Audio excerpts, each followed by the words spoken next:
ઘણીવાર તમે લોકો મિત્ર સર્કલની અંદર ફરવા માટે જતા હો છો, તો બધા તો કાંઈ સત્સંગી નથી હોતા, અને સાથે તમારે જવું પડે, સાથે બિન સત્સંગી પણ હોય, તો એની સાથે ફરવા જઈ અને આપણે આપણા નિયમો તોડી નાખવા જરૂરી નથી. તમે તમારો સૂકો નાસ્તો લેતા જાઓ, અથવા તો મહારાજે જે વસ્તુની ના પાડી છે એના સિવાયનું મળે જ છે ને.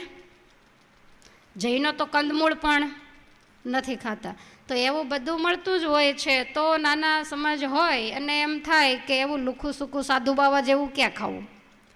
તો તમને યોગ્ય લાગે એ રીતે, પણ મહારાજની બાંધેલી મર્યાદા તમે વર્તમાન ધરાવ્યા છે, તમે કંઠી પહેરી છે, તો એ મર્યાદાને તમે ન તોડો. ઘણા એવું કે હવે 8-10 જણા હોય, બધાએ જમતા હોય, તો મારે એકલાને તો કેમ ના પાડવી અને ક્યાં જુદા પડવું.